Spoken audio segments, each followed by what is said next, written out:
Hello, everyone. I'm Dijon, I'm Amir. and welcome to the Mustardcast, the podcast about the art of storytelling and how it's used across different mediums.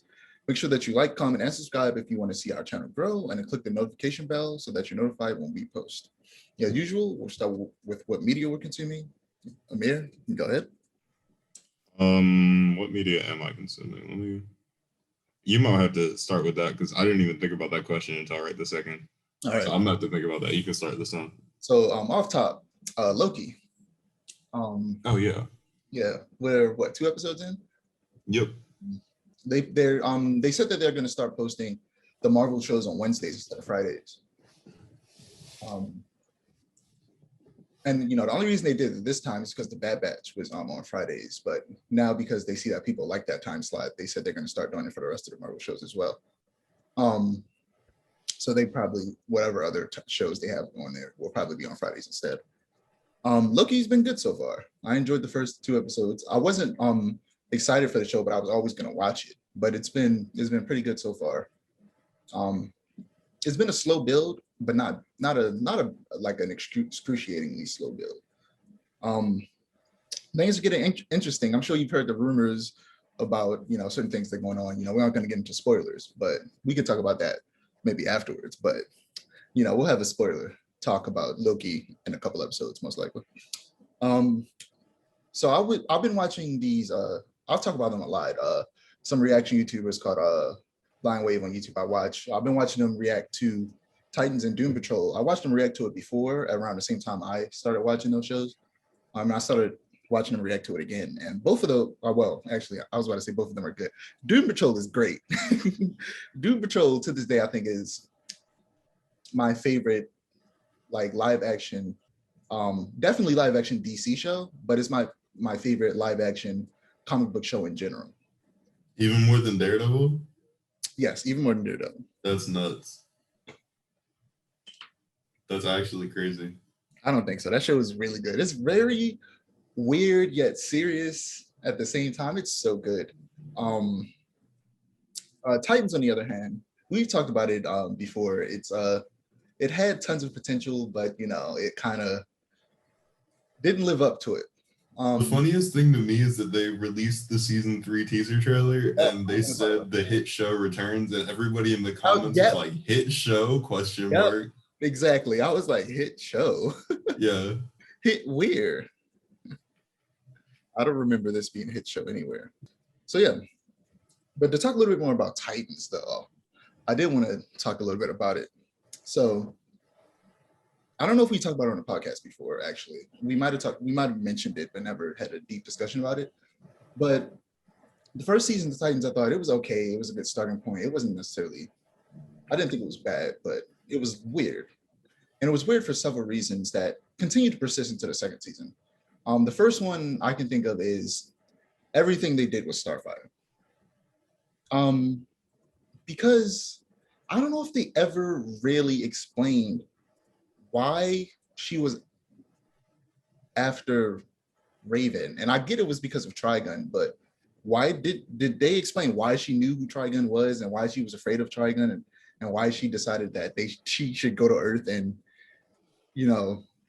I never finished season 2. It was heavily implied that they were going to talk about it in season 2 by the end of season 1. The only thing that I can really infer is that the Tamaranian species in this universe is like, their goal is to kill Raven for some reason.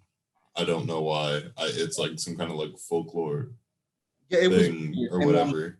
The clear reason why they did that was so that they could just have Starfire interact with everyone else. But I felt like that was unnecessary because the story of Starfire. She was being hunted by, well, in the comics at least, she was being hunted by the Tamaranians because her sister had took control of the entire species. She became, like the queen, and she hated her sister and tried to execute her. Starfire escaped Earth, and now she's on Earth. And she ran into Robin, kissed him, learned English. So like that's how that usually goes. But this time around, she was like murdering people and she lost her memory. And I was just like, why? This feels so unnecessary. And I felt like they could have made the whole her going after Raven because of Trigun thing work like the whole deal was that the cult basically had, was trying to have a human Trigun hybrid to bring him to their universe. They could have said maybe Trigun tried the same thing on Temeria, right? And then they somehow found out that he was going to do the same thing on Earth. And actually, if he took over Earth, he would eventually try and branch out to the entire universe. They could have used that as an excuse, but that didn't even happen because her sister was still after her in the show, because by the end of the second season, well, really in the middle of the second season, but at the end of the second season, they teased Blackfire. They like coming as a villain next season, in the third season. So that was just really weird. And they also have a problem that Young Justice also suffers from, and me you talk about all the time, is they keep introducing new characters without expanding on the characters that we already have first. And it takes away from certain character storylines. Like, for example, they tried to integrate Beast Boy's story with Superboy's, but I feel like all it really did was take away from Beast Boy's story because there was already a bunch of stuff happening. In my personal opinion, I think that Superboy, the teaser they had for Superboy at the end of, well, technically at the end of the, actually, no, it was at the end of the first season, because I was about to say it was at the end of season one, because season one of, episode one of season two was technically the finale of season one. But at the end of season one, they teased Superboy. I feel like that teaser should have been at the end of season three. And Superboy should have came in season three. And I think that season two should have just been Judas Contract, but with Rose instead of Terra. I think that's what Titan season two should have been. It should have just been Judas Contract, just Deathstroke and Rose and Jericho, of course. Those should have been the new characters introduced. Maybe Jason didn't need to be in that season either. I feel like he could have popped up every now and again and helped a little bit, I guess, but I don't think he needed to be a main focus. But yeah, that's just my little Titans rant. I don't know. I'm still gonna watch the third season. It's not a hit show. I don't know why they said that, but it's a show. I don't know why they said that. It's a show. The Bad Batch exists. I didn't watch Friday's episode, so don't talk about that one. But what, the Bad Batch? Yeah, the Bad Batch. Bad Batch is good. That's what I was going to talk about, actually. Yeah, I decided to watch a Kurosawa film that's much shorter than Seven Samurai, Yojimbo, and I kind of got bored and stopped watching it. I was enjoying it a little bit, but not much. I'll probably finish it, see how I feel after I finish it, but it was all right. Static number 1 released. I'll talk about that a little bit more later. And I've also been reading the manga Shaman King. All right, that's it. I wanted my little Titans, right? Oh, is it my turn now? Yeah. Okay, what have I been watching? I have been watching Loki. I've been watching The Bad Batch, which I really want to talk about, and I'm kind of upset you didn't see it because I really want to talk about it like real bad. I forgot to watch it. Bro, oh my god, shaking my head. No, The Bad Batch, this Friday's episode was really good. Like, I literally can't say anything that I want to say about it without spoiling it, so I'm just gonna move on. I've been rewatching the Boondocks because that's fun because I have an internship now and all I do literally is wait for the phone to ring all day. So while in between that, I've just been like watching stuff on my phone. I've been continuing to watch Jujutsu Kaisen. I actually like Jujutsu Kaisen a lot more than I did because I had a feeling you would. Because like before, one of my main problems with it is that like I have no problem with it being like just the most anime of anime, like whatever. Generic shonen. Yeah, I have no problem with like a generic. It gets less generic though. It does get less generic, but it does still not fully less generic yet where I'm at. But yeah. It gets a little less generic. But like my problem becomes when they don't explain how the power system works, and then like every little tidbit of information they do give, everything you see them do contradicts what they're saying, and I'm like, okay, well now this makes no sense at all. But I finally got to the point where they're actually sitting down and explaining it, and I'm like, okay, I mean, this makes a little bit more sense now. I guess it depends on where you're at, because I feel like for me, like I won't say fully, because like you said, it is a little bit confusing. They don't explain it necessarily concisely, but by the time it got to I don't know why I can't remember his name. He's literally my favorite character. The dude, the blonde hair with the glasses, blonde hair guy with the glasses. I can't remember his name. When Nanami, In the part where Nanamine and Yuji was fighting I can't remember that curse that could turn people into mush. I feel like I'm not that far. Oh damn. Well, damn, really? Yeah, I'm like that's like on. only halfway through the series. Well, let me pull up HBO Max real quick. I'll tell you exactly where I am.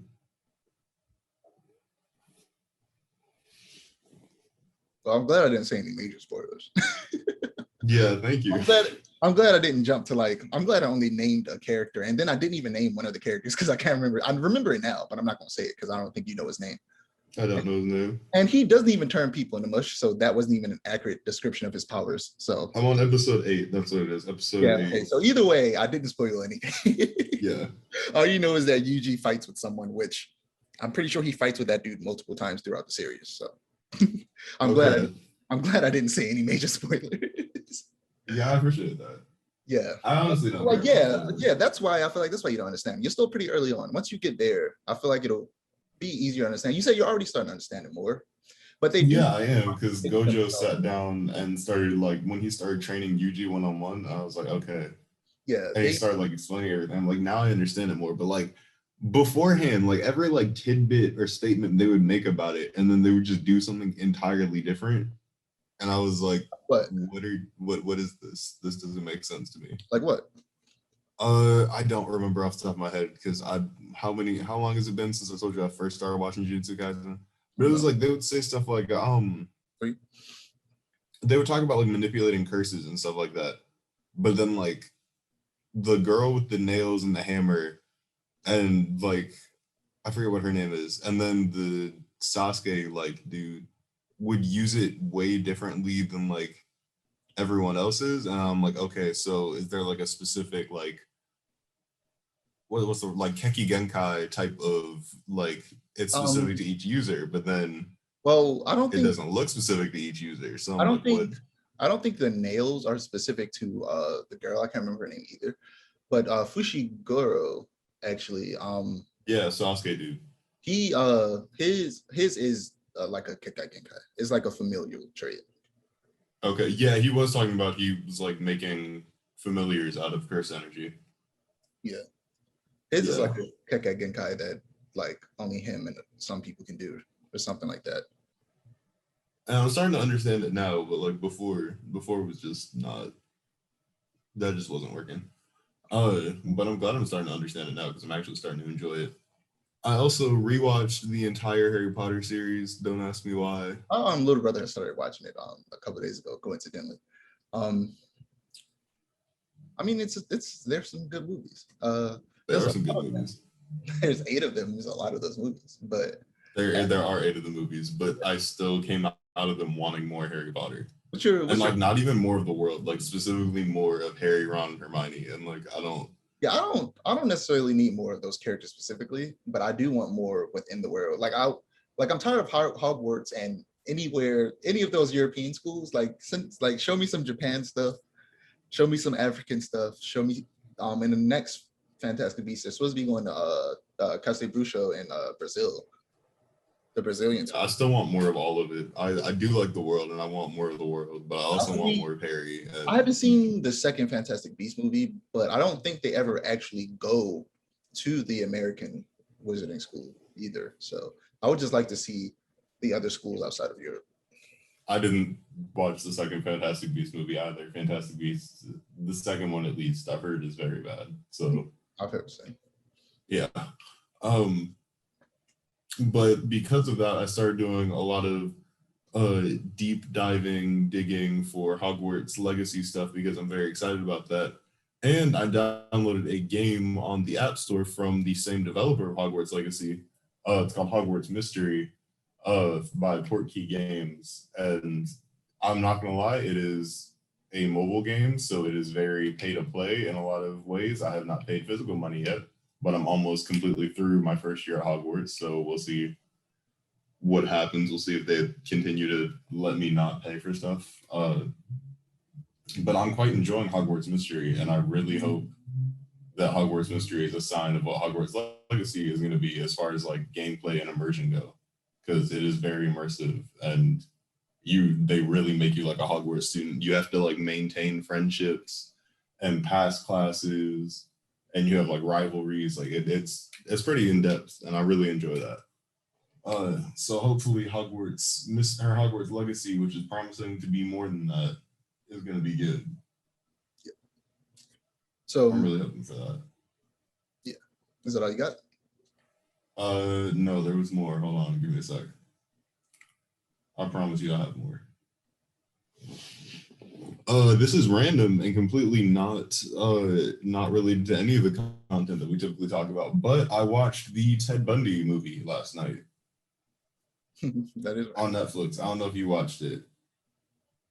I don't remember what it was called, but I remember it was about Ted Bundy. And it was really, really, I don't know quite how to feel about the movie, because the movie's based off of the book that his ex-girlfriend wrote about dating him. And so like it was from her perspective, so I can understand why it didn't really like why he looked like a normal guy in the movie, but like they really made him a sympathetic character, and I'm like, he's a cold-blooded sociopathic killer, and I don't feel like they should have made him a sympathetic character, because that's very much so. I think they were just trying to show how he looked to people before obviously he was caught. Because I fully believe that. I can fully agree with that. He was a normal person. I mean, he wasn't walking but they didn't telling people he was a murderer, so everybody thought he was normal. I mean, they didn't. I fully I definitely agree with that. But there have been other serial killer movies where they did a good job of that, but they also didn't make you like sympathize with a genuinely horrible person. You know what I mean? Yeah. Like it was just very. I don't know. There was a very good scene at the end of the movie, which gave me chills. Do you care if I like spoil it? Especially because it's based off of like true historical events. I don't really know if you. No, I don't care. Okay. Where basically his ex-girlfriend goes to visit him like a couple of days before his execution, and she's like, "Oh, tell me the truth, yada yada yada," and he's like, "Oh, I'm telling you the truth. I didn't actually do any of this, yada yada yada, blah blah blah." And so she holds up a picture of a headless dead woman's corpse. And she's like, "Oh, what happened to her head? I know it was you, yada, yada, yada. What happened to her head?" And he didn't breathe into the glass. There was like still like fog on like the bottom of the glass from like the two-way divided window type thing. And he wrote in the fog, he wrote hacksaw, and like in between that, it like showed like clips of him like getting the girl and like stuff like that. That was freaky. That was a really freaky scene. For me, I was gonna say how I feel like I don't mind them making him sympathetic in like the first two acts, but in the third act, I feel like it should get to the point to where it's like it should be a build up to them, revealing how horrible of a person he actually was. They didn't do that. They didn't really do that. Like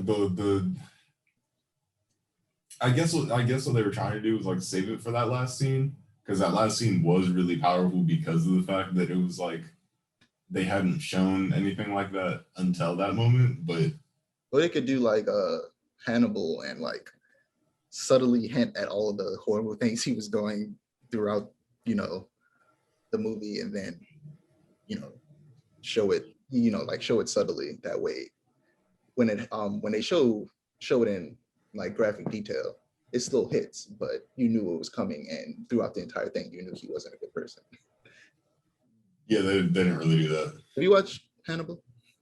I haven't watched the show. I watched like the first episode of the show. I didn't watch the entire thing, but I have watched Silence of the Lambs.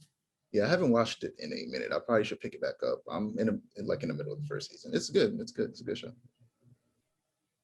Yeah, I do like, I don't know, I like serial killer stuff, which sounds weird, but I like fictional serial killer stuff. I don't necessarily am the type of person to watch like crime documentaries and stuff like that. I literally watch crime documentaries. That's what I do in the majority of my free time.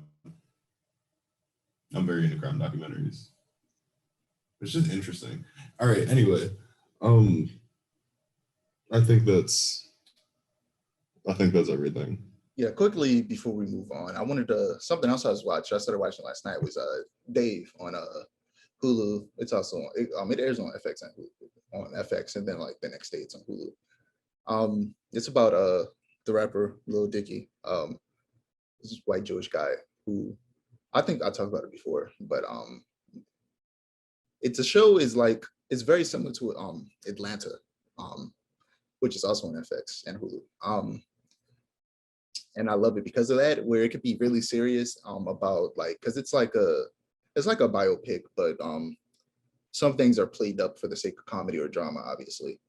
And it could be really serious sometimes, talking about some of the things he's been through or things that he's done, but can also be ridiculously hilarious because something stupid will happen.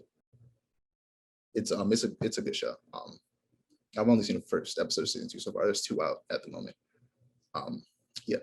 So this episode will mainly be focusing on E3. But before we jump into E3, there are a few things I want to talk about. So in the animation section, first things first. I also have been watching Blind Wave because they started reacting to the 2003 Teen Titans.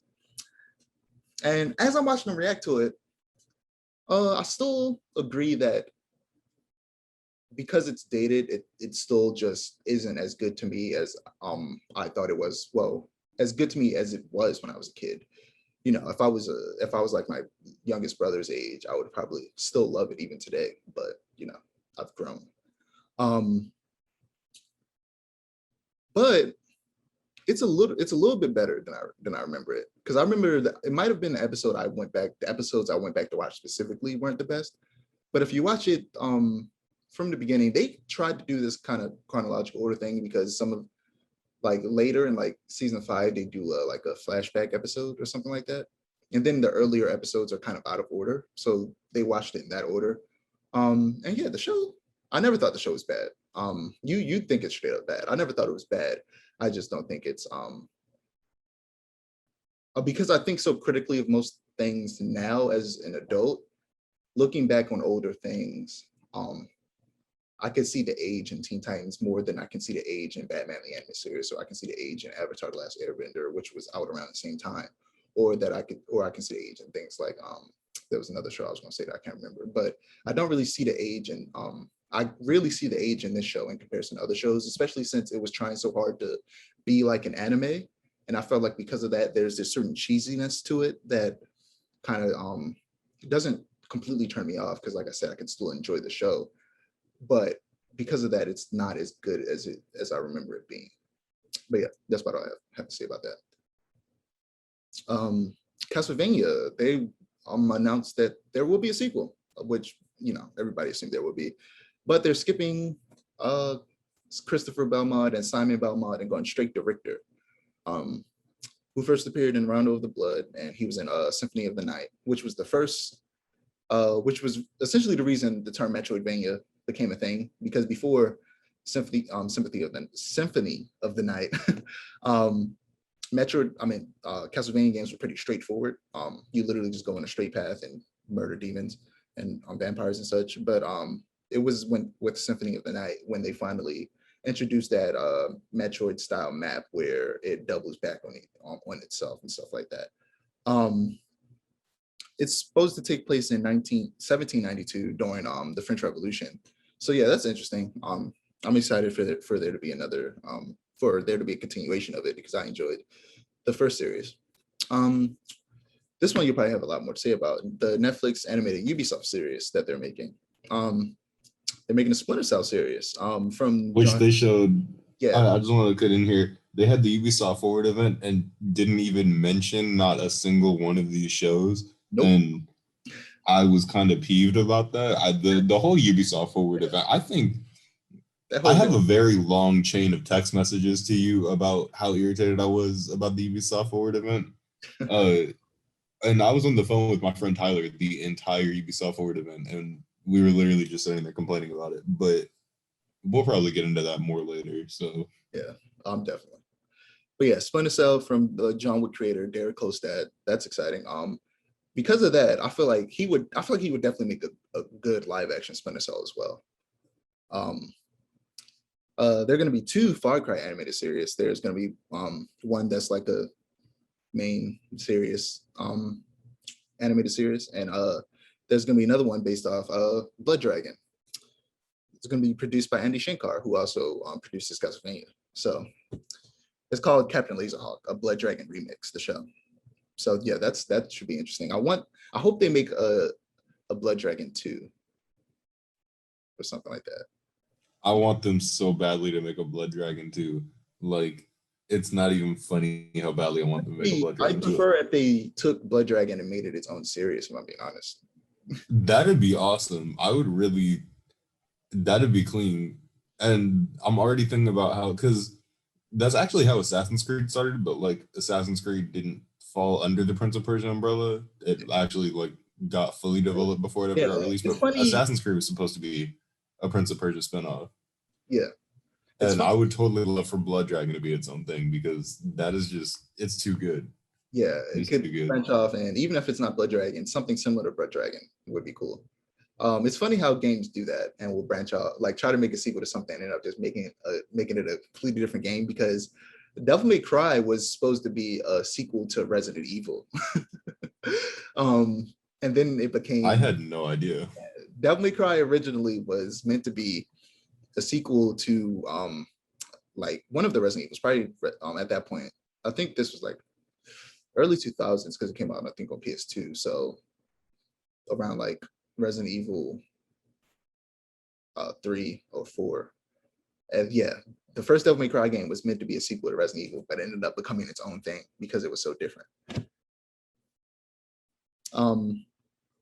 So like I said before, I've been reading Shaman King, but Netflix also released another trailer for the new Shaman King anime. There was an older one, but it never got finished because the manga wasn't finished because it was canceled. But then the author came back with a different publisher and decided to finish it off.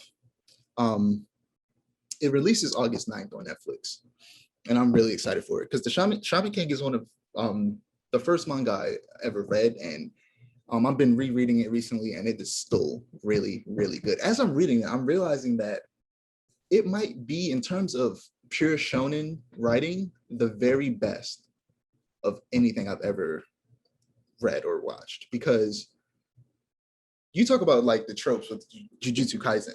I feel like this plays into the tropes better than almost any shonen I've ever watched, because most of the shonen I watch, the reason I like them aren't for their shonen elements. I like them because they will kind of become slightly seinen, which is like the older, young adult version of shonen. Like Full Metal Alchemist, like Attack on Titan, which essentially straight up became a seinen. They both, what I love about them are their more mature elements, not the more like kiddish action elements that shonen are known for. But Shaman King hits those shonen elements specifically better than any shonen I ever watched. Maybe only second, maybe even better than Dragon Ball. But speaking of Jujutsu Kaisen, it's on an indefinite hiatus. This happens a lot, especially with manga, because Japanese people are overworked to death. It was due to health issues. This happens way too often. Japan definitely has some problems that they need to sort out. Despite a lot of my favorite manga experiencing this, it's my first time, for lack of a better term, experience it live, like for it to be happening to a manga that I'm currently reading. Berserk has had it happen multiple times, with, of course, the author passing away recently. But I had read Berserk way later, so it was after all the hiatuses. Hunter x Hunter is currently on hiatus, but I haven't even caught up to the manga at all, so I've never experienced any of the hiatus. Bleach has also had many hiatuses, and I have been reading it as it came. I was reading it as it came out, but I would read it volume by volume, not chapter by chapter. So I would probably read like 3 volumes a year or something like that. So I never truly experienced like a manga I was reading having to take a break like this. And the manga was, oh man, where the manga left off, is good. I can't wait to see that animated, but that's going to be probably like season 3 or 4 material. Man, it's good. Static. I mentioned earlier, I read Static. Nicholas Draper Ivy drawing it. Initially his art style was a bit jarring because his art style is more anime and manga inspired than it is like a American comic art style. So at first it was a little bit weird to see that type of style in an American comic, but I quickly got used to it, and it was a good first issue. You know, anybody who wants to check it out, you might want to also check out Milestone number 0 because it picks off right where that leaves off.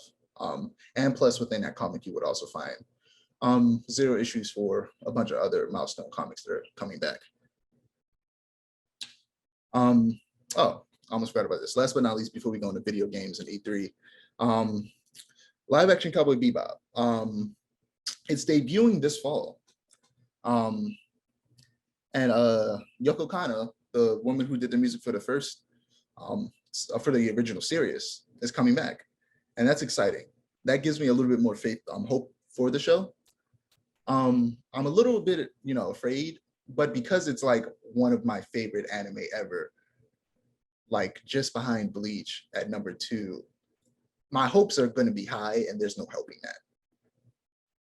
There's no changing that. My hopes are going to be high. This is literally one of my favorite animes ever. I need it to be good. I absolutely need it to be good. You have anything to say, bro? All I gotta say is King Vader did it first and better. I don't care how good this thing is gonna be. King Vader did it first. He did it better. He did do it first. He did do it first. He did. He's like Soldier Boy. He did it first. Soldier Boy apparently did everything first. He did everything first. Maybe King Vader didn't do it first. Maybe Soldier Boy did. Maybe Soldier Boy did do it first. You're right. Yeah. But yeah. Yeah, that's all I got to say. I'm not real excited about the Cowboy Bebop official live action. I just saw the picture you sent me. I was not expecting that. Oh, the Supergirl set photos?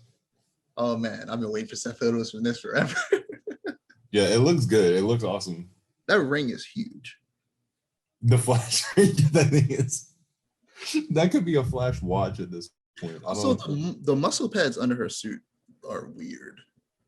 I mean, they're gonna be edited in post. They just look weird because they tend to in set photos.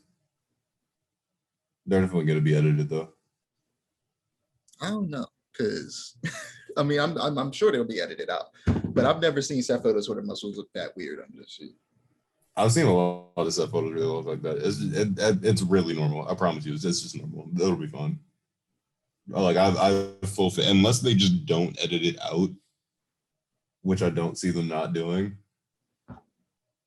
That'd actually be kind of funny if they didn't. I'm interested in this movie. I feel like it could be a fresh start for the DC EU. And it could literally restart some things so that we could get better things. But yeah. I just really wanted to make it so that Robert Pattinson's Batman would be in the DCU, but they already said that's not happening. So I mean, they could change their mind. They could. I really hope they do. I really hope they do. So getting into E3, we'll start off with 2 games that weren't tied to any. Actually, one of them was tied to a showcase, but I can't remember which one it was. And the other one wasn't. The first one is Aragami. Aragami is a what? Is Aragami, right? Aragami. I haven't even heard of this. I don't know what you're. We were talking about it, the ninja game. Oh, I forgot about that. Yeah. Okay. I was like, what? We had a whole discussion about this. It's the sequel. It's a sequel to another one that they had. Yeah. I was looking at the first one like a couple months ago, and I really wanted to get it, and I just never did. But I'm very excited for this one. Yeah, it's a stealth game. It looks really good. It actually looks like a game idea I've had in my head for a long time. And then I saw it, and I was like, they just took that thought out of my mind and made it. Because essentially, I was like, what if there was a ninja game where I would want it to be like the Dark Souls of stealth games. It'd be excruciatingly hard. Because over here at the Mustard Cast, we love stealth games, and we also love ripping our hair out. And I wanted it to be like you could hide in shadows, not literally go into the shadow, but it basically looks like you became a shadow when you hide in them. But I feel like my only gripe with this this game is that the shadows aren't dark enough. I feel like the entirety of the areas that you play in are too bright. and that you should be able to like knock out lights so that it can get darker, because I feel like it's way too bright everywhere. But the second one is Kena Bridge of Spirits, that was shown at a PlayStation Showcase a long time ago. It's a PlayStation exclusive game. The more I see of it, the more I'm interested, because I wasn't interested at first. It feels like a Pixar movie, if a Pixar movie was a game, low-key. And the reason it feels that way is because the studio making the game was actually originally a VFX and animation studio. Before they started making games, this is actually their first game. They're called Ember Labs. I watched a video they made, which was like a origin of what's his name? Damn, how did I forget his name?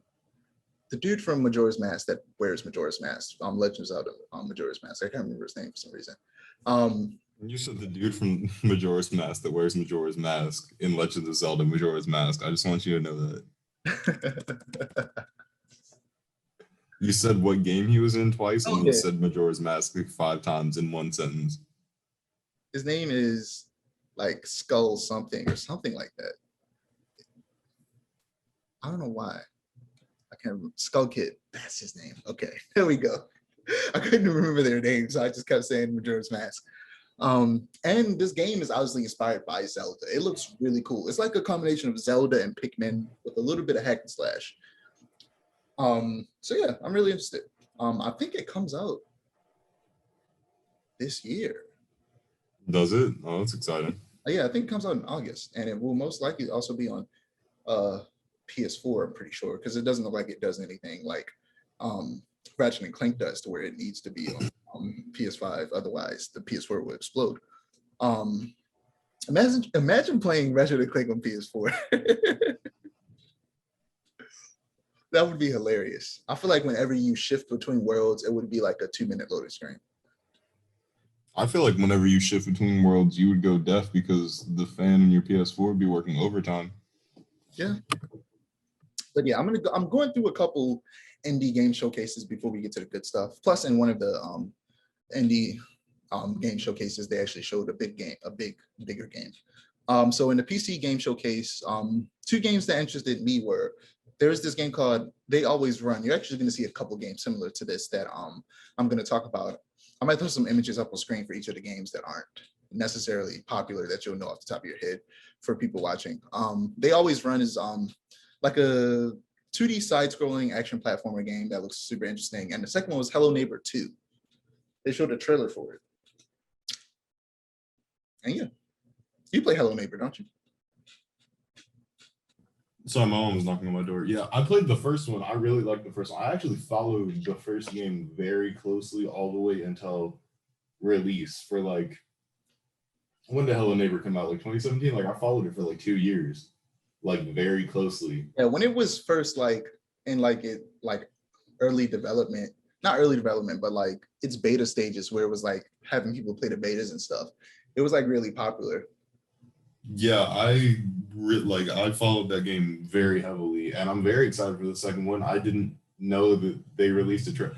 I didn't watch everything for E3. I just watched. I know you did. Yeah, I just watched it. I just watched the Ubisoft Showcase. I watched the Xbox Showcase, and I watched the Square Enix Showcase. I watched the Nintendo Showcase, and that was about it.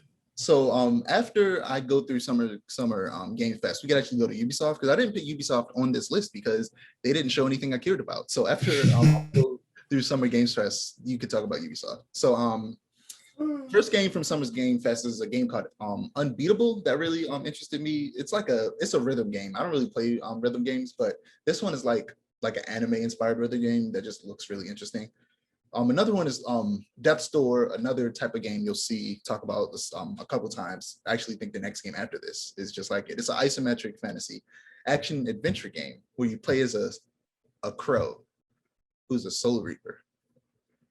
And not like Bleach Soul Reaper, but yeah, you play as a crow. It's like it's kind of like a Zelda game, like the older Zelda games, like how the camera is like up and angled, like it's like that, but you play as a crow. And you also have kind of like a hook shot from Zelda. It's cool. The next one, I don't know. Do you like Tetris? I love Tetris. I love Tetris on everything. I don't know if we talked about it before, but I just assumed like I feel like Amir likes Tetris, and looks like I was right. I also love Tetris is amazing. Of course, I love. There's Tetris. this game that you might be interested in. It's essentially Tetris combined with action, and it's called Loot River. Essentially, you're literally on a river, and there are a bunch of blocks everywhere. So you play as a character that moves around across the blocks, but you can also move the blocks themselves with like one of the sticks. But there are also like tons of enemies all over the block. So you can maneuver the blocks to either get around the enemies or to take them out like one by one. It's really interesting. You should check out the trailer later. Loot River looks really cool. Last but not least, from Summer Games Fest is Elden Ring. It's the open world Souls game that George R.R. Martin, writer of Game of Thrones, has been working on. It looks very, to me, just basic because it looks like every other Souls game. I understand people who like Souls game. When it looks like a Souls game, you're not going to be upset because you already like those games. But for me personally, I expected it to be something new and different. You know what I mean? I feel like it was going to visually look distinct from all the other Souls games, but it looks just like, visually, just like every other Souls game. It's dark and gloomy and gray and brown and dirty. And I was expecting. I like the concept of Soul games. I don't really like the aesthetic of Souls Yeah, games because me neither. I like the aesthetic of two Souls games, Bloodborne and Sekiro. I love the aesthetic of Bloodborne because I love Lovecraftian stuff, and Bloodborne is very Lovecraftian, but the rest of them are just kind of. Yeah, the setting of Bloodborne is, it's less kind of medieval fantasy, and it's more like 1800s England type. You know what I mean? Yeah, it's literally Lovecraftian. Like it's literally like Lovecraftian. It's a Lovecraftian take on the Souls like formula. And it's also much more. It's a much faster paced game when it comes to action than the other Souls games. Right. Same with Sekiro. And that's, I think, why both of those, of course, we're talking visually though, and visually Sekiro is very different. It's much brighter because it's Japan. There are cherry blossoms everywhere. The roofs of all the buildings are orange in that game. Like it's a much brighter and visually distinct game.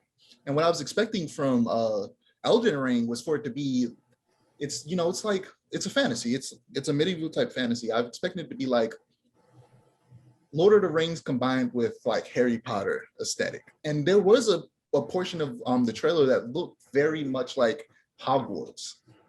And that's what I was expecting all of it to be like. I expected it to be more like that. But it still has that same dreary medieval aesthetic that I feel like is kind of boring. I mean, it's also George R.R. Martin, so I'm not really.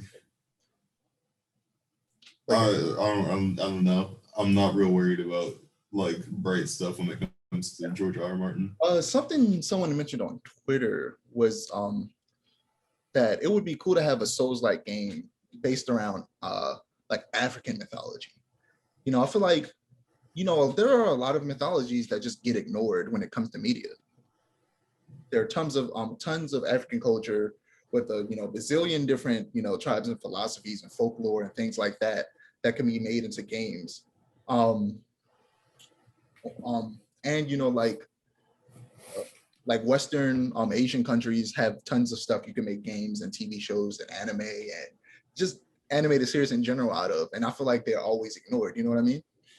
Instead, we get Greek, Norse, Egyptian. That's it. We could use some different stuff. This person also mentioned that it would be cool if we got a Yasuke game. Imagine an actual samurai game. You play as Yasuke, but it's like Ghost of Tsushima. That'd be fire. That would be fantastic. I'd pay so much money for that. That would be cool. I don't know how the times, like the time period. A Yasuke DLC and Ghost of Tsushima. I'm thinking like, what if either there was a Yasuke DLC or for whatever reason Yasuke just appeared in like the story of the second game. That'd be cool. Yeah, but I don't know. The time periods definitely don't match up. Yeah, I was about to say I don't know nothing about the time periods of Japan and stuff like that, so I don't know how that matches up. But yeah, Ubisoft. Ubisoft Forward. They did show one thing I liked, but we'll get to that, and you know what it is because you liked it too. You liked it more than I did. Yeah. So you can go ahead and start. Save the best. Okay. Save the best for last, though. Save the best for last. I don't remember what the best is. Didn't they show Battlefield? They didn't show. No, that was at the Xbox event. No, they showed Battlefield way before the Xbox event, like 2 days before the Xbox event. No, they showed the opening like cinematic trailer, the gameplay, the first that's gameplay what I'm we talking saw. about. Just the cinematic. Yeah, the cinematic was like before. Cinematic was before E3 though. That dropped in like the middle of the day on Wednesday. Oh, I think that was the Summer's Game Fest. Yeah. Yeah, that was Summer Game Fest. I guess we can talk about that now then, since we're Okay. Summer's Game Fest. But yeah, the trailer it caught you immediately, but I didn't get into it until I saw the gameplay, which we'll talk about the gameplay later. But this trailer, when I saw it, I was like, it looks really cool. I'm intrigued, but you got to show me some gameplay to really make me go, you know what? I might spend $70 on this only multiplayer game. See, Battlefield gets me every time. I'm a bigger Battlefield fan than I am a Call of Duty fan, honestly. I would say I was a big Call of Duty fan, but I don't really play Call of Duty that much either. But what I am a bigger fan of than both of those games are Halo. But we'll get to that. So go ahead and talk about Ubisoft. Okay, so I'll start with Battlefield, even though it wasn't at Ubisoft. Battlefield 2046, 2042, 2042, I think it's 46. It might be. Is it 46? I don't know. Let me look it up. Okay, yeah, correct me real quick. It's 42. 42, okay, 2042. It looks awesome. It is easily, I don't know if it's my most anticipated game of the year, but it's up there. It is. I was gonna say, God of War and Breath of the Wild are coming out next year. Well, Breath of the Wild might get delayed again, but neither of those are ever going to be in my top 10 most anticipated. And I don't know if Horizon will be able to be considered for this year. So maybe Horizon might also be a contender for the next year. So yeah, I don't know. It's definitely Horizon's also not going to fit in my. It's not going to get Game of the Year, but it'll definitely probably win an award, maybe for best FPS. It might. It's not my most. Also, Halo's coming out. I don't know. It has some stiff competition. It's not my most anticipated game, though. My most anticipated game of the year, if it's not Battlefield, I don't know what it is yet. As we go through this list, it'll probably pop up in my head. It's not Battlefield, but Battlefield. This year? What? For this year? Yeah, for this year. Oh, I know what mine is, but I'll let you, finish. Okay. I'm still trying to think of what mine is going to be. But Ubisoft didn't really show much. They showed that they said that they'll be continuing to support Valhalla into a second year, which is interesting. Yeah, they're supporting it for the next couple of years. They showed a trailer for the Wrench and Aiden DLC for Watch Dogs Legion. That had me freaking out. Yes, because Wrench is the one of my. You have Legion? What? Do you own the game? I do own the game. I didn't get past I've put maybe 13 hours into it. It's not a fun game. I don't know if I've talked to you about this, but you know how much I love Watch Dogs 2. If it's not my number one favorite game of all time, it's in my top 3. Watch Dogs 2 is a perfect sequel. It is a game with so much heart and soul, and the main cast is perfect. In Watch Dogs Legion, you have none of that because there is no set main character. There is no set main cast. There's 2 recurring characters throughout the entire story. Yeah. And that's about it. I think as a mechanic, it works, but as a mechanic, it works if it was maybe something like GTA Online. I honestly think they would have been better off. Speaking of GTA, doing how GTA 5 did it, and how you had 3 different characters you could switch between. Maybe that would have been fine. Maybe give us a specific group of DedSec members in London that you play as. Maybe 4 characters or 5 maybe, because they already have tons of different people who plays in this game. Have them all have very specific, attributes, and have you be able to switch between them and get to know all of them. I feel like that would have been better. But I feel like awesome. For this, they were more worried about introducing this new system and mechanic that has never been in a game before, as far as I know, or at least not to this extent. And I feel like It's never been in this they game. were more worried about that than telling a good story. I feel like Yeah. I don't feel like they've been telling good stories for a while, in all honesty. I don't think they told a good story in a long time. I like Valhalla's story a lot. I'm trying to think of Ubisoft games in the past like 10 years with I would stories that I say, actually like. I don't know if this was the past 10 years, but I don't think, actually, it definitely wasn't. But Far Cry 3, I would say, had a good story. Far Cry 3 had a good story until the end. The end just felt random and out of place. I feel like That was oh my god, the ending was so weird. Wait a minute. this does. I never played all of it, so I don't know about the ending or anything. Okay, I'm not. It's not something that we should talk about on a family friendly podcast because of the strangeness of it. Okay. So remind me to tell you afterwards. But it's a weird ending Right. that literally came out of nowhere. Like it came out of left field. Is there anything from the Ubisoft event you want to talk about specifically, or Aiden versus Wrench DLC, I might actually beat Legion just for that. One-handed swords are finally coming to Valhalla, thank God. I don't know why that wasn't in the game originally, because like all your enemies had one-handed swords, and one-handed swords were like the second most popular weapon in that time period. I don't know why you couldn't use a one-handed sword, but okay. But you also Which you could also dual wield a bunch of stuff, but you couldn't one-hand a sword. yeah, you can dual wield literally any weapon in the game, but there's no one-handed sword option. There's dagger options, there's two-handed sword options, and you can like dual wield two-handed swords. You have like one two-handed sword in one hand. Yeah, there's like an upgrade where you can like dual wield heavy weapons, like two heavy weapons together, which is ridiculous. Like I saw this dude who was like dual wielding Mjolnir and Excalibur, which is ridiculous. I'm gonna have to go back into Valhalla when I get my new PlayStation controller and find those because I want to do that now. Not Watch Dogs. Rainbow Six Extraction. Yeah. That had gameplay trailer. As a Rainbow Six fan, I'm very excited for that. That looks really cool. It's multiplayer, but it's not PvP. It's specifically PvE. They had some gameplay at some point. I didn't watch it, but yeah, they had a lot of gameplay. Like they did an entire walkthrough of a mission. It looks really good. I really like it. I'm really excited for it.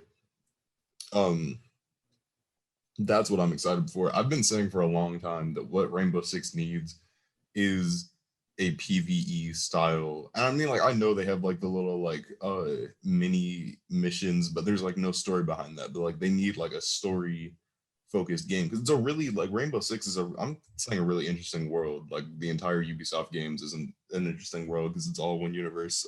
No, like Rainbow Six specifically as a franchise is like a really interesting story and some really cool concepts, but they limit it. At least in Rainbow Six, they limited it because it's only multiplayer. There's no story. But like it would be so much cooler if there was story. And now there's story. It's not the story that I wanted because there's like a virus outbreak and that's what you're fighting against. But I'll take it because I mean it's story, so I'll take whatever I can get from them. But it looks good. It looked really cool. I'm excited for that. I've always been intrigued by Rainbow, but never really cared enough to play it. Wait, what'd you say? I've always been intrigued by Rainbow, but never really cared enough to play it. That's a lot of fun. I enjoy it a lot. And like the operators are really cool. And it does have a really cool story and some really cool characters. Like some of the operators as characters are really cool. Sam Fisher is canonically part of Rainbow, which is awesome. He's one of the operators, and that's like canon, and that's really cool. So that we know what he did as an old man. Riders Republic, that's what it was. Literally the only Ubisoft franchise that doesn't have a single bad game in it, because how can you make a bad sports game? I don't really know, but it's Steep, and they made a full sequel for Steep, but it's not technically just snowboarding this time. It's bicycling. It's basically like all these really cool outdoor sports, and I'm very, very excited for Riders Republic to come out because that looks really cool. So yeah, that's really all they showed at Ubisoft. Oh no, because they showed the Avatar game, the James Cameron Avatar game. Yeah, they did. Apparently people wanted that for some reason, and for some reason they decided to show Avatar instead of like the new Star Wars game they're working on. I don't know. I'm not part of Ubisoft. I wouldn't have done that personally, but okay. Um, yeah, that's about all the Ubisoft showed that was interesting. I really can't believe they didn't even talk about the Star Wars game. They didn't talk about the animated shows, but they showed Avatar and Mario Rabbids 2, the two games I've never seen a single Yeah. person ask for. People did enjoy the first Mario Rabbids games. It was surprisingly popular, but when I saw it, I knew immediately what it was, and I was just like, this is odd. It's just like there's so much cool stuff coming out from them. There's so much cool stuff coming out from them. They could have showed more Rainbow Six. They could have at least, if they didn't have any gameplay for Star Wars or like any trailer for Star Wars, they could have talked about the Star Wars game. They could have shown a little bit of the animated show. They have a fully animated screenshot from 3 of their animated shows. You're telling me you can't show anything from that? You can't even talk about the game, but you show Mario Rabbids 2 and Avatar. Really? That just doesn't compute to me, because why?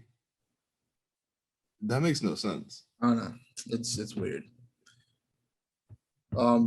So let's go on to Nintendo. I'll save Xbox for last. We'll go Nintendo, Square Enix, and then Xbox. So Nintendo, first things first, the first thing they showed immediately was the new Smash character, because they know how people are. People get impatient with them Smash characters. They showed it immediately. It was Kazuya from Tekken. He's my favorite Tekken character, actually. I don't play much Tekken, but Kazuya is my main. He threw a bunch of people off a cliff. Like he got thrown off a cliff by his father, and he also threw his father off a cliff. At first I thought it was Heihachi, because Heihachi is known for throwing his father off a cliff, his son off a cliff, but it was his son throwing him off a cliff. So yeah. Sakurai is good with making the fighting game characters play like they do in their original games, which is really interesting, especially since Tekken is a arena fighter rather than a 2D fighter. So it's how that translates will be interesting. They'll probably be taking some cues from Street Fighter Cross Tekken, which wasn't a popular game, but they translated Tekken characters to Street Fighter to a 2D format like Street Fighter is. So that'll be fun. So here's my game of the year. Not game of the year, but most anticipated game of the year. Amir, here it is. I don't know what you're thinking what it is, but it's probably not what you think. It is Metroid Dread. Oh my God. When they came up and they were talking about Metroid Prime, I was like, are they going to show us Metroid Prime? And he's like, no, we have a new Metroid game. And I was like, what? And then they showed it, and it immediately said Metroid 5. And I was just like, wait, what? A new Metroid, like an actual sequel to the last 4 Metroid games? And then they showed the gameplay in the trailer, and I was like, this looks so freaking cool. And I'm fresh off, and I mean fresh off, watching Game Maker's Toolkit's season 2 of his series called Boss Keys. The first season was all about The Legend of Zelda and the dungeons and how they're designed. The second season was about Metroidvanias. Of course, they started with Metroid. They showed Castlevania Symphony of the Night. It's where I learned that Castlevania Symphony of the Night was the first Metroidvania Castlevania game. And then they showed what Mark Brown considers the best Metroidvania ever, or at least his favorite, Hollow Knight, which looks really cool. But I personally I haven't been super into most 2D games. So Hollow Knight has been the one that's been like, I'm seeing it and I'm like, I might play that. Or I might just wait for the sequel, because the sequel looks a little bit better, and I might play that instead. But then I saw Metroid Dread, and I said, you know what? This is going to be the 2D game to bring me back to 2D games, because I have not played 2D games since I was a kid. And this might be the one that does it, because it looks really, really good. I don't know how you feel about Metroid. You probably don't care, but this Metroid game. I'm not gonna lie, I kind of don't. I was sitting here like, oh, please don't bring up Metroid, because I don't play Metroid. It looks great. If you like Metroid, check out this trailer. They also showed gameplay at the Treehouse, they showed like 30 minutes of gameplay. So that was dope. And I watched all of that. Thirdly, Breath of the Wild 2. They showed some gameplay. They have a title. People think that the game's gonna take longer to come out because it doesn't have a title yet. They said that they do have a title. They just can't tell us the title because the title is a spoiler. So they showed some gameplay. They didn't show much because the game comes out in like a year, maybe more, honestly. They showed Link falling from the sky. Hyrule Castle is lifted into the air. There are floating islands everywhere, and because of that, people are assuming, because they recently re-released Skyward Sword, that this might tie in a little bit to Skyward Sword and Skyloft, which was essentially Hyrule before Hyrule was Hyrule. It was in the sky, and then it came down, and it became Hyrule. And they're thinking that this might be, tied into that a bit. And also, people are thinking that you play as two different characters, like a past version of Link, and then the modern day version of Link. And then there were several memes talking about how people were like, please let us play Zelda, and Nintendo's like, no. And honestly, I think this game series has been around for, I think, like 25 years. They had their 5-year, 20, or maybe 30 years, something around that time anniversary a couple months ago. Let me look it up actually. But within all that time, despite the series being called The Legend of Zelda, you've never been able to play as Zelda as the main character. There have been like games like Hyrule Warrior, where it's a hack and slash and you can play several different characters, sure, but you never get it's their 35th anniversary. Wow, even older than that. But you never get a main game where they should make. I feel like personally they should make a game where Zelda is the hero and Link is the prince, and I feel like that would be really interesting. I would also like a game where the main character is Ganon and you play as Ganondorf specifically, obviously human form. And I feel like that would be really dope. But yeah, how you feel about Breath of the Wild 2? I just don't want to have to go get the Master Sword again. That's really my only. I don't think you'll have to get the Master Sword again. At least I hope not, because it's like, bro, you already got the Master Sword. That's exactly my point. I'm like, we just got the Master Sword. I don't want to be sitting here watching all my weapons break one after another. Well, now that you put it like that, you might have to find it. You might have to find a Master Sword again, because the weapon breaking mechanic is a thing. I like the weapon breaking mechanic. I hate the weapon breaking. And I feel like if you got the Master Sword and then it was unbreakable, you would have no reason to use any other weapon. So I'm fine with that. I don't want to use another weapon. I think specifically because I find a nice weapon and then it breaks. And there's one way to you can get it to glitch so it repairs your weapon, but you can't repair your weapon.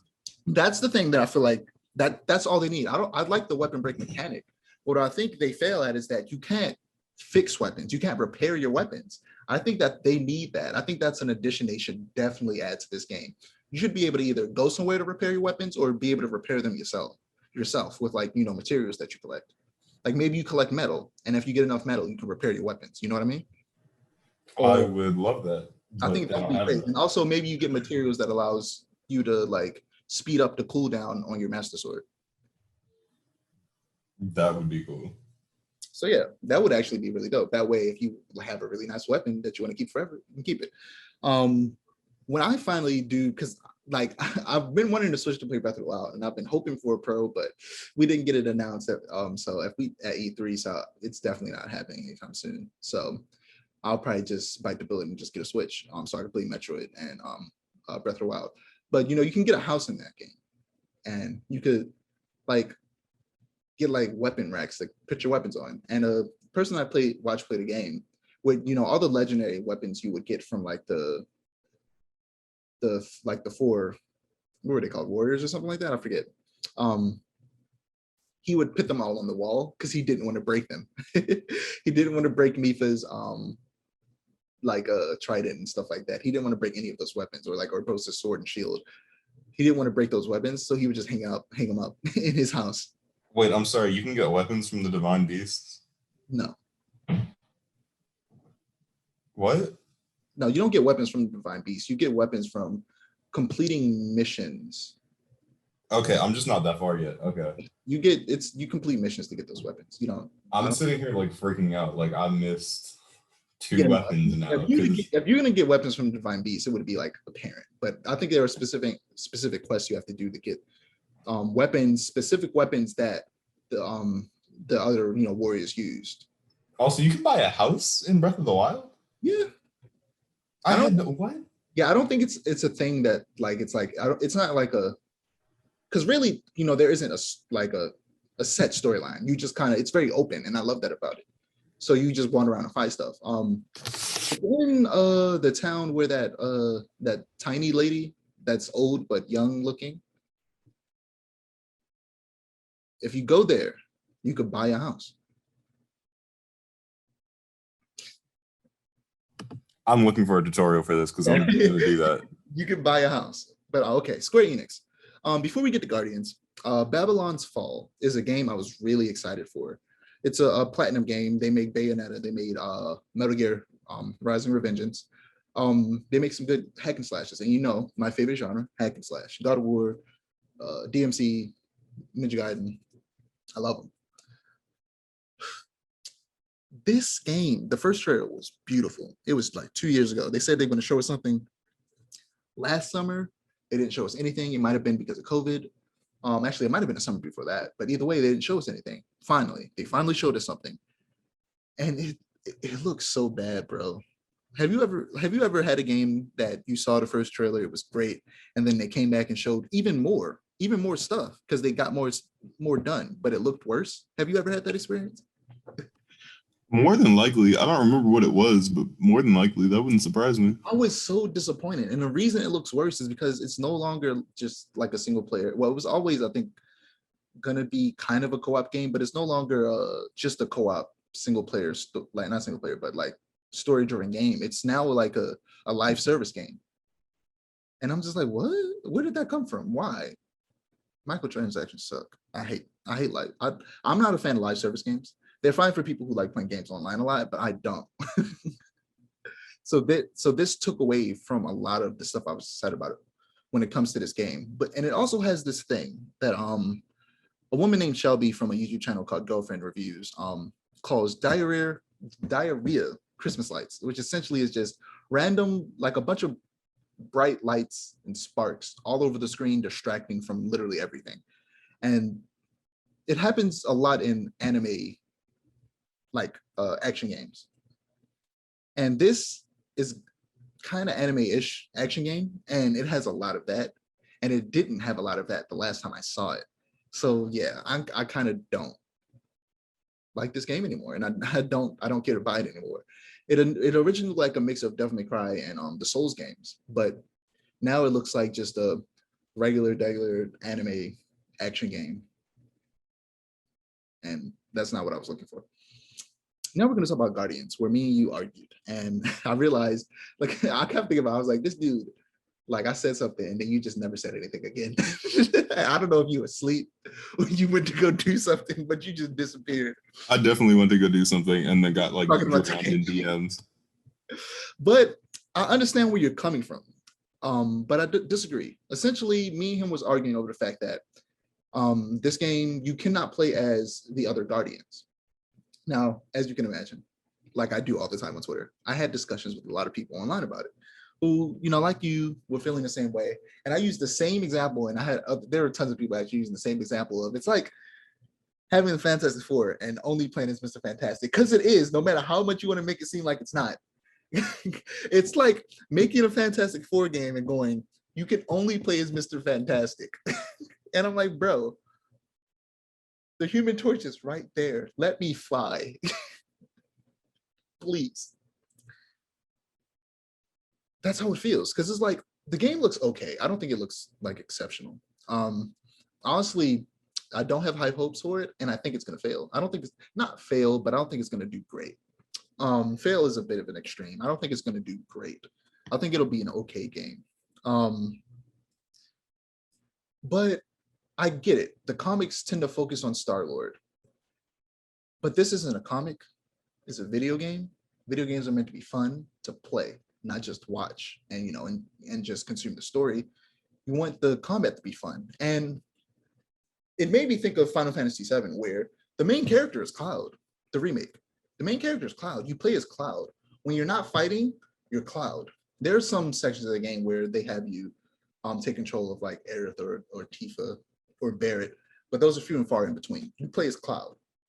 But in combat, specifically in combat, they give you the option to give them directions like you can in this Guardians game, but you can also then take control of that character and also give Cloud and all the other characters instructions as well. And I felt like this game would have been dope if you could do that, because it feels weird to see Gamora slicing stuff up with her sword and not be able to take control of her and have fun slicing stuff up with her sword. Same with Groot and him literally being a giant tree. I want to play as a tree.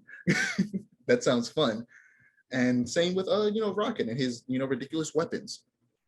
It feels weird to have these super interesting and funny, unique characters with unique play sets, but you can only tell them what to do. You can't play as them. It's like having the Justice League game and you're only Batman and you're telling everyone else what to do. Batman's great, but it'd be cool to be the Flash sometimes. It'd be cool to be Wonder Woman sometimes. It'd be cool to be Green Lantern sometimes. You know what I mean, bro? You've been quiet. Yeah, I'm sorry. I'm looking at Breath of the Wild, How to Buy a House. I'm sorry.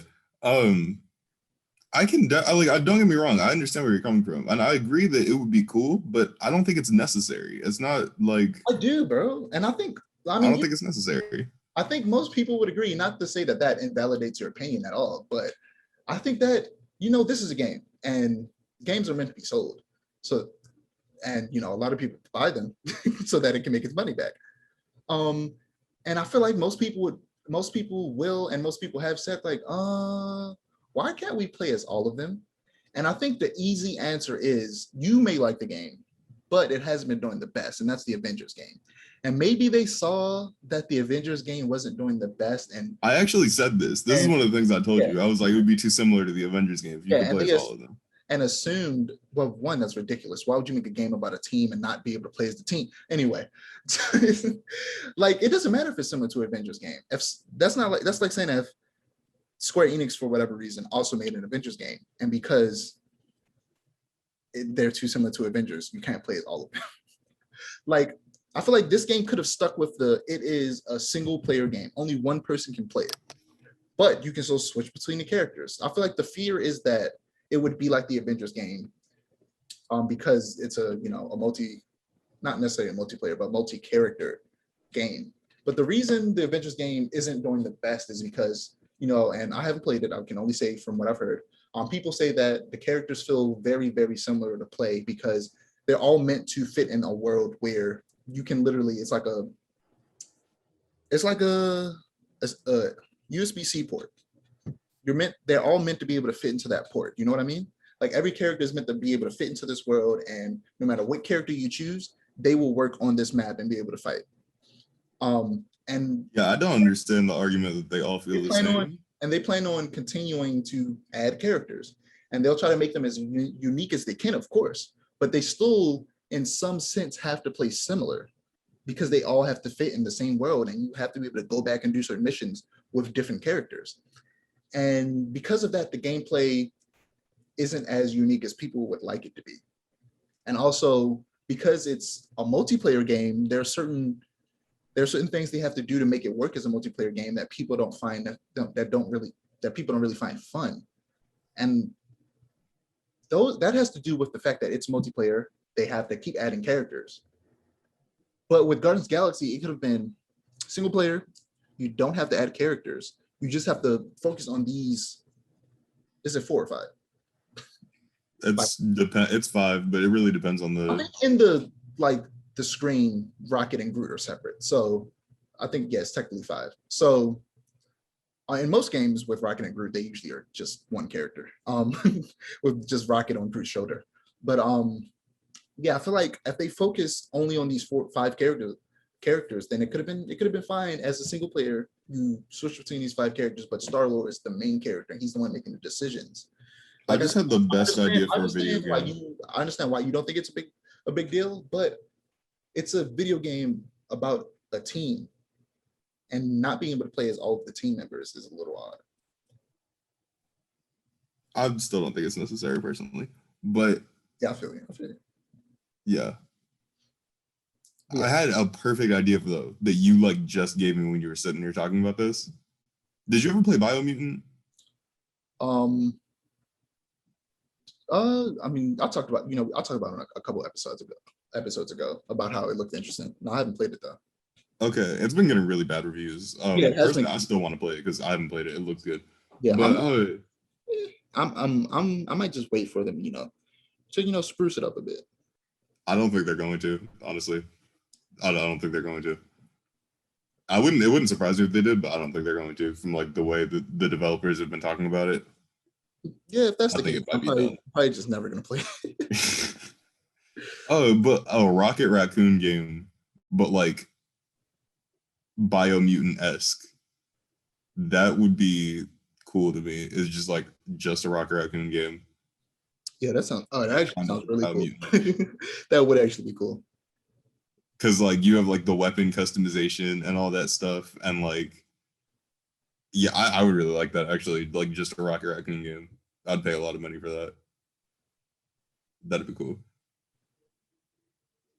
But yeah, I still don't think it's necessary. I mean, like, I definitely understand the desire to, and yeah, I would like to play as Rocket or Gamora. I don't really want to play as a walking tree, though. I don't understand that. But I still don't think it's necessary. It'd be cool if they surprised everybody though, and they were like, "Here's the rest of the Guardians to play as." Yeah, and I feel like they could. I mean, they have costumes for all the other Guardians too. Like they have alternate costumes that they showed off. I mean, costumes isn't playing as a character. No, I know that, but I'm saying like it wouldn't surprise me if they did. Also, actually, speaking of costumes, I'm not the biggest fan of most of their designs. I think they look okay. I've got to agree with you on that. If we can agree on one thing, it's that. I think for me, I feel like they add too much detail, and a lot of those details are unnecessary. Like on Star-Lord's jacket, there's this like weird strip of leather over top of the sleeve. You know what I'm talking about? I do. I actually like Star-Lord's design. I like Star-Lord's design, and I like Drax's design. I like Drax the most. I think their designs are too busy, and Drax is the least busy, and that's why I like it. I feel like it's just layers upon layers of stuff that I feel like doesn't need to be there. I feel like Gamora's is the most been the easiest to design. I feel like Gamora's is also very simple, but those spiky shoulder pads bother me. They really could. Did you ever read any of Gamora's solo comics or like any of the recent Guardians of the Galaxy comics? No, but I know how her design looks. Yeah, she's a very simple design in the comics. They really could have just lifted that. I don't know why they did. Like I've always, because I know how she looks like in the comics, I wanted to see more white in her costume. Yeah, because she usually wears tons of white. I also don't understand the black eyeliner going down her whole, like giving her raccoon eyes. I don't get that. Yeah, isn't it usually orange? It's yellow, actually. Yellow? It's not that big either. Yeah, it's usually like yellow eyeshadow. And it's not supposed to be like that, covering that much of her face. And then they gave Rocket like a little beard. I don't know. Yeah, that little the beard. Designs don't little beard didn't bother me. Game, but little beard didn't bother me that much, honestly. Little beard bothered me because I'm like, what is the point? And he braided it, and why? I don't understand. I don't know why he braided the beard. The designs don't put me off, but like that's like, if I had to complain, those would be the biggest complaints I have, are the designs, because why? Yeah. Also, the gameplay looks interesting. They just haven't showed. I think the gameplay could work. They just haven't showed any actual enemies. They showed literal blobs. Yeah, I was saying they literally. That's all they showed off. They literally showed gelatin and like a cat. Yeah. So I think the gameplay could work. I'm reserving judgment on the gameplay because I feel like we haven't seen actual gameplay. Do you know what I mean? Yeah. So I'm going to Xbox and Bethesda. Off top, Game Pass continues to be amazing.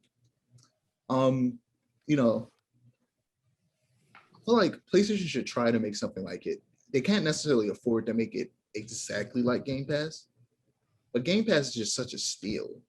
They can afford to make it something just like Game Pass. They probably could. I don't know if they can necessarily afford that because, Microsoft is just significantly more wealthy than PlayStation. So they could definitely afford to do what they do with Game Pass, which is essentially every like new exclusive Xbox game, day one, after you have Game Pass, you can get it. No matter what, you can get it. If you got Game Pass, you can get it. Like Hades is coming to Game Pass this fall. I might resubscribe to Game Pass so I can play Hades because I've been wanting to try it out, but it wasn't on PlayStation or Xbox. But it's coming to PlayStation, Xbox this fall. So yeah, that seems really cool. I'm gonna go through a couple indie games before we get to the big ones. There's a game called Replaced. It's another like side scroll I talked about before. A pixelated side scroller like the other one. It's like 2.5D in this kind of like Blade Runner type world, like retro futuristic sci-fi. And it's an action platformer. The description says that you play as Reach, an artificial intelligence trapped in a human body. It looks really cool. I don't know how to truly describe it. You have to watch the trailer to really see. It looks really cool. Yeah, it's a action platformer, and it's very cinematic, and it's based in like a dystopian alternate 1980s, just like Blade Runner, kind of. Oh wait, I know what you're talking about. That did look really cool. Yeah, the more I described it, the more you're like, oh, okay. Yeah, because my memory is interesting, but I do remember that. That does look really cool. I've been excited for it for a long time, and they've kept showing us that I'm just waiting to come out. It's 12 minutes. It's a game where starring James McAvoy, Daisy Ridley, and Willem Dafoe. I know what you're talking about. Yeah. It's so the description of the game is what should be a romantic evening with your wife turns into a nightmare when a police detective breaks into your home, accuses your wife of murder, and beats you to death. And it's essentially like a live, die, repeat, a Groundhog's Day. You come back and you have to figure out how to, escape the situation. Break the loop. Yeah, break the loop. Like definitely, I'm excited for that so much. We'll get to that. We'll get to definitely in a minute because something similar is coming out. But yeah, it looks fun. It's literally called 12 minutes. So I assume potentially you could beat it in 12 minutes, or maybe you have a 12-minute time limit before you die. I think it's just 12 minutes in between each loop, or the loop takes 12 minutes. Yeah, it looks fun. It'd be interesting if you could beat it in 12 minutes though. Talk about a speed run. Yeah, it would be interesting. I mean, if the loop's 12 minutes, then you probably could beat it in 12 minutes. Maybe. Perhaps. Just break it on the first loop. Yeah.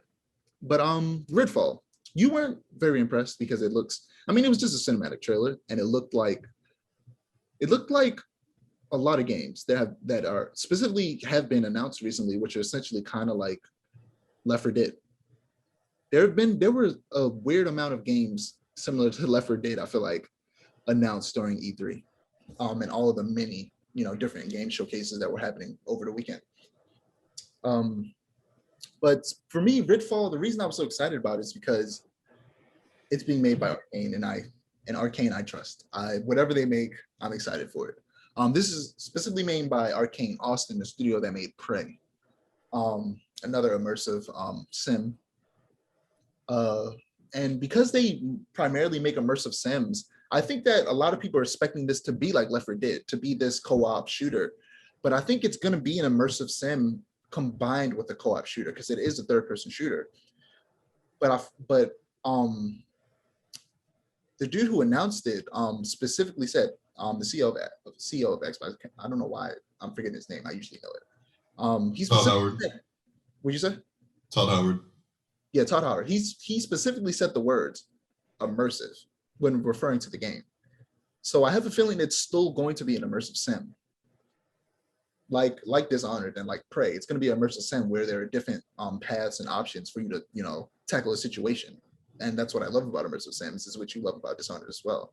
So I'm hoping that is the case, because he used that word specifically. But yeah, you got anything to say about Redfall? I should mention it's like it also, I forgot to mention that it was like magic and vampires, except that it's not magic. Because they have on their website, Bethesda's website, there's a page about the game Redfall, and you could read the bios for each character, and it's steeped in like there are vampires and magic, but it's meant to be like they were science experiments, and they're kind of like mutated people. And that's why the girl has magic and vampires exist that also use magic. But go ahead. I'm interested to see more because it was a cinematic trailer, and very much like how the cinematic trailer for Battlefield didn't sell you, this didn't sell me. It's just like, okay, cool, new game. That's understandable. I also want to see some gameplay too. And if it's coming out next year, we might be seeing some gameplay. Maybe early 2021. I hope so. Wait, it is 2021. I'm in 2021. I was gonna say that's this year. early 2021 passed. Yeah, time is weird. But last but certainly not least, to wrap up this podcast, we're going to be talking about Halo Infinite. We're not going to talk about Back 4 Blood. I mean, is there anything more to talk about it than we have before? I mean, it's coming. We got gameplay. Yeah, it is. It's coming really soon in October, right? Beginning of October, like October 8th, I believe. I need my PC by then because I need to play. No, I might get it so I can play it with you. I need my PC by then. Like I need my PC by then because I need that game. Actually, you know what? I might get it to play it with you and some friends. I might get Craig to get it as well. I might get some of my friends to get it so we can play it together. Because I haven't played a game online with people in a long time. Because when growing up, I didn't have reliable access to the internet, so I just never played games online like that. And same here. Yeah, and I mostly played single player games, and to this day, I mostly play single player games. But now I have reliable access to the internet, mostly because I have money and I pay for the internet, so I'm able to use it. But yeah, Halo. Speaking of online gameplay, the multiplayer is going to be free to play, which is exciting. I was going to get the game anyway, but now, if I don't want to play the story, even though I do want to play the story, I could have just, downloaded the multiplayer for free and played it online without having to subscribe to, their Games with Gold or whatever to get online, online access. Again, it's another thing that Microsoft can afford to do because they're rich as hell and they, sell tech and make money off of a lot of other things. And plus, they're still going to make money off of other games they make. The story, I mean, they didn't give much detail other than the fact that Cortana has supposedly been deleted by supposed to have been deleted. She didn't get deleted. Yeah, and he has a new AI that's going to help him, solve this mystery. I really like the new AI, and I feel kind of guilty about liking the new AI because I kind of like the new AI more than Cortana. Meet Loki, honestly. It's also impossible for them to not make the AIs thick. Like if it's a blue AI, it has to be thick. I feel like that's a law in Halo, right? That's got to be a law. I want to see a blue nail AI just to see what they do with that. Probably also thick. Probably. But yeah, this is probably my favorite Master Chief armor design. My favorite was the Halo 4 design, but this is kind of like a more detailed version of his original suit. I believe the suit is called Mjolnir. Actually, the suits, the Spartan suits are called Mjolnir suits after Thor's hammer, obviously. They are made of titanium and they are really heavy. And there's a lock on the back of the suit that allows it to be lighter because despite them being super soldiers, they wouldn't be able to move as fast and quickly as they do after the suits had their full weight on them because they're pure titanium. Or maybe they are titanium alloy, but either way, they're majority titanium. So they would be. I think the funniest part is that titanium is honestly not. I mean, you wouldn't want to wear a full suit of titanium, but it's not as heavy as they make it seem like it is. I mean, in Halo, in real life, it's not that heavy. Let's say for a human, it would be though. A normal human. Even for a normal human, it's really not that heavy. You still couldn't wear a full suit of it, but it's not it's not as heavy as they make it seem. But yeah, sometimes I forget that Master Chief is over 7 feet tall, and yeah, I was gonna say he's 7'1", right? He's huge. There's this cosplayer I follow who, with his Master Chief cosplay on, he's the exact same height as Master Chief, and his real name is John. So, yeah, Master Chief is just one of those effortlessly cool characters. Oh yeah, he barely speaks, and he's already. He barely speaks, but when he speaks, his voice is fantastic. even though I knew the line was coming because it was such an obvious line, but he was like, which she said, that's not the mission. And he said, the mission changes. And right before he said it, I was like, they always do. And he was like, they always do. And I was like, yeah, that's a good line. That's a good Master Chief line. The grapple hook looks cool. Coincidentally, there's also a grapple hook in Battlefield. You're the grapple hook. Every first-person shooter is gonna have a grapple hook. I wouldn't be surprised if Dying Light 2 has a grapple hook. That'd make sense actually, because it's a first-person parkour game, and Mirror's Edge, which is also a first-person parkour game, had a grappling hook. I low-key wish they showed more at E3. I do too. I completely forgot. I forgot the game was coming out. Yeah, the Halo multiplayer looks as fun as Halo multiplayer has always been. My favorite multiplayer of all the Halo games is Reach. Reach's multiplayer was really, really fun. They also showed a bit of Griffball. Have you ever played Griffball in Halo? I have. I love it. Yeah, Griffball is really fun. There was a similar game mode like that in Call of Duty Infinite Warfare, I think. Not Infinite, but Advanced Warfare. There was a Griffball-like game where you threw the ball around. You had to get there and put it in the goal before things were over. It reminds me kind of like, I don't know why, but it reminds me of Rocket League. It does remind me of Rocket League. Like Rocket League, except that you actually have rockets. But yeah, that's about all I got for E3. It was fun. It wasn't as fun as it usually was. It was different. But PlayStation wasn't there. No E3 will ever beat the E3 2017 where they were showing off Spider-Man PS4 stuff. Yeah. No E3 will ever beat that. I feel like if PlayStation was there, it would have been even better. But PlayStation supposedly has a showcase coming up within the next few weeks. Yeah, within the next month, supposedly. Yeah, I hope they go nuts with that showcase. Yeah, because the matter of the fact is just that they don't need E3 anymore. They don't. They don't. They could do their own showcase, and people will watch it. People will show up if they ever when they do it physically again, and they'll watch it. And PlayStation doesn't have to pay for the venue for E3 or whatever. They could just do their own thing, and people will watch it. And they have more than enough stuff to show. They have Horizon. They can show us more Horizon gameplay. They can give a trailer for God of War. They can give some news on Spider-Man. They got stuff to show. And of course, the many indie studios and developers and stuff they could show, and some, third-party stuff they could show. They could show some more Deathloop, because Deathloop comes out the end of this year in August or something like that. So I'm sure they have gameplay to show if it's coming out that soon. I'm so excited for Deathloop. It's been so long. It was supposed to come out like a month ago or something like that, wasn't it? And then it got delayed. I wasn't keeping track of the first release date because when I saw the delay, I was like, oh. And it left my mind immediately. Yeah, it was supposed to have come out already, but I can't wait. I need a good arcane game in my life. It's been too long. It's been because I think it was 2017 or 16, because I remember I got it on my birthday. Dishonored. I'm pretty sure it came out that same day too. Dishonored 2. Let me check. Dishonored 2 came out in 2016, November 11th. It came out. I got it on my birthday, but it came out 2 days before my birthday when I turned 16. So yeah, that was a while ago. Jesus Christ, I'm 20. I'm about to turn 21. God. But yeah, that's all we got. So, I had something else I wanted to say, and I don't remember what it was. Well, as usual, I'm Dijon. I'm Amir. Find my ads below me. You can find Amir's ads below him, and the ad for the Mustcast below that. Don't forget to like, comment, and subscribe to our channel if you want to see more storytelling content, and to click the notification bell so that you're notified when we post.